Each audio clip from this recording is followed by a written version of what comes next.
Oh God, what is this? That was my honest, out loud reaction the first time I heard Deep Purple's new album, Splat. It's out today. I've been living with it for a couple of days now. And here's the thing, the 10 tracks you haven't heard sound almost nothing like the 3 singles you have.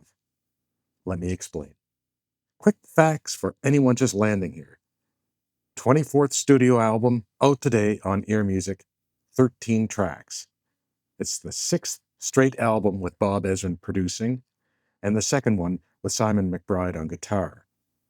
The band called it the heaviest Purple album in many years, and Gillan's been invoking the 69 to 73 era in the press.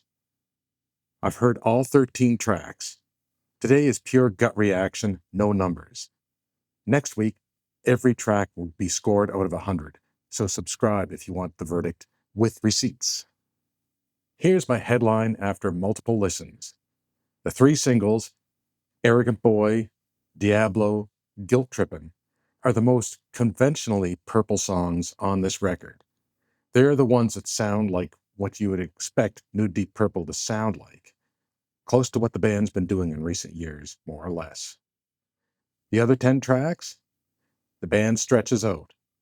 New melodies, new textures, a few new styles, and I think further than we've heard them go since Fireball in 1971. Now, before anyone sprints to the comments, I am not saying this is Fireball 2. It ain't. And I'm not saying this sounds like 70s Purple. It doesn't. What I'm saying is the attitude is back. A willingness, maybe a confidence, to throw things at the wall and see what sticks. That openness hasn't been apparent on any of the post-reunion albums, and it's all over this one. I throw into the mix that we're now hearing more of Simon McBride's own influences coming through in the writing. Well, I'll point to a specific track in a minute. I'll be honest about the journey. First listen, I was taken aback. That, oh God, what is this? Moment was real. It's not that the songs don't grab you. They do. It's that this wasn't the album the singles told me to expect. Every listen since, it's grown on me.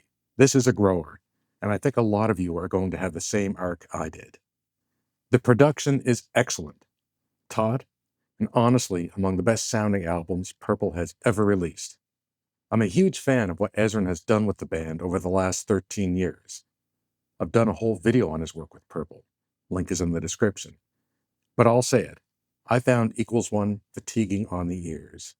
This one is different. Everything has space to breathe. Paice's drums sound fantastic. If I'm nitpicking, and this is a nitpick, I'd sit Gillan's vocals a touch further down in the mix. That's it. That's my complaint. As for the heaviest in many years claim, heavy means different things to different people. If heavy means intense and thumping, then no, this isn't the heaviest album in years. But if heavy means a fuck you attitude towards creativity, then yes. And in that regard, I think this is the least self-conscious album the band has made since the 70s.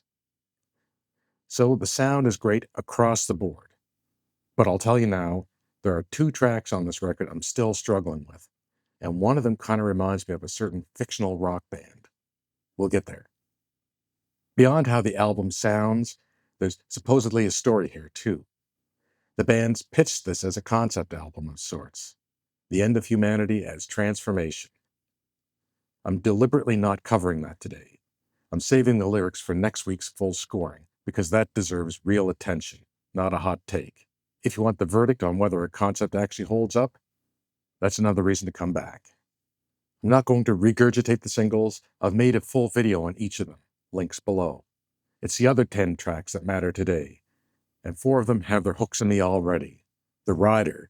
This is immediately catchy with a great melody from Gillan, and it's a really nice gear shift coming right after Diablo in the sequence.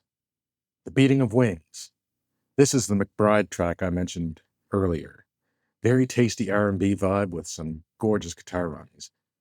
If I had to bet, I'd say he came in with the chords for that chorus.